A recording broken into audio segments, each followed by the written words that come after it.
Hi, welcome to On This Day in Tudor History with me, Claire Ridgway. Now today I'm taking you back to the early reign of Queen Mary I. For on this day in Tudor history, the 31st of July 1553, Henry Grey, Duke of Suffolk, was, according to contemporary chronicler Charles Risley, discharged out of the Tower by the Earl of Arundel and had the Queen's pardon. But why was Grey in the Tower, and why was he pardoned? Well, let me tell you. But first, let me tell you a bit more about Henry Grey. Henry Grey was born in 1517 and was the eldest son of Thomas Grey, 2nd Marquess of Dorset, and his second wife, Margaret Wotton. In 1530, following his father's death, Grey's wardship was granted to Charles Brandon, Duke of Suffolk, Henry VIII's best friend and brother-in-law, being married to Mary Tudor, Queen of France. Grey also became Marquess of Dorset on his father's death. In 1533, the Duke of Suffolk, that's Charles Brandon, married his daughter Frances Brandon off to Grey, and Grey was made a Knight of the Bath during the celebrations for Queen Anne Boleyn's coronation. Grey acted as chief mourner at the funeral of King Henry VIII in 1547 and acted as Lord High Constable at King Edward VI's coronation. He became a Knight of the Garter in 1547 following the accession of Edward VI.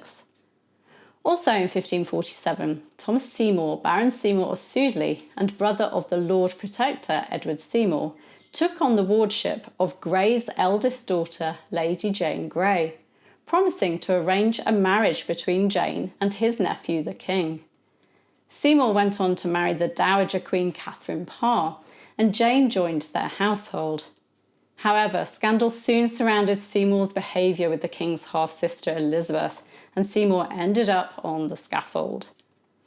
In 1551, following the fall of the Lord Protector and the rise of John Dudley, Grey was made Duke of Suffolk at the same time that Dudley was made Duke of Northumberland.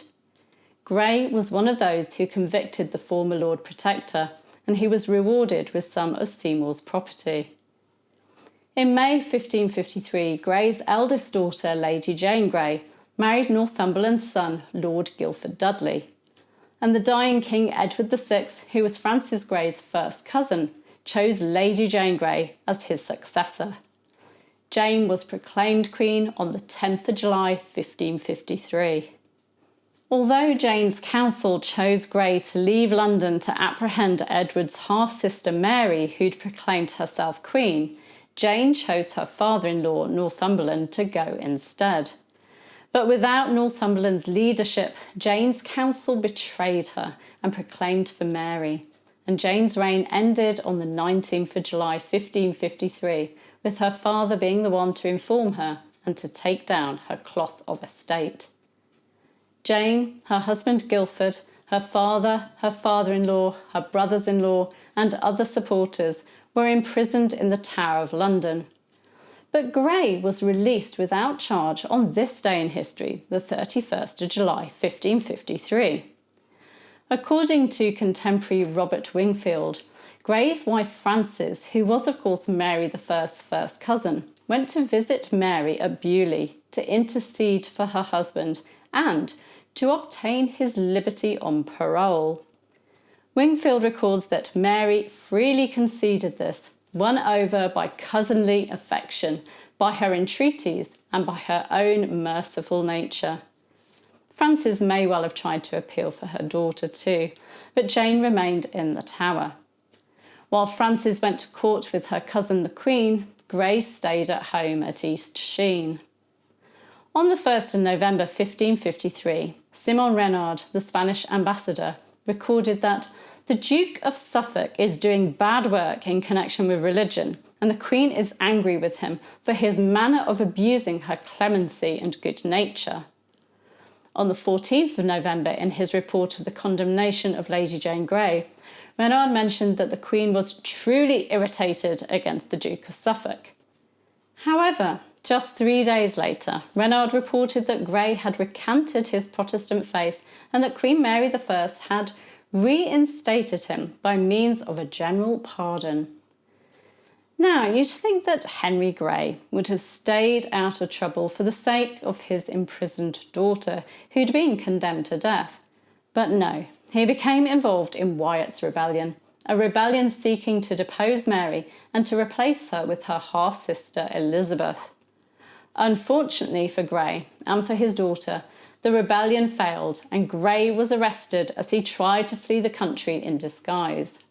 His betrayal of the Queen after she'd been merciful led to Mary finally signing the death warrants of his daughter Jane and Jane's husband Guildford.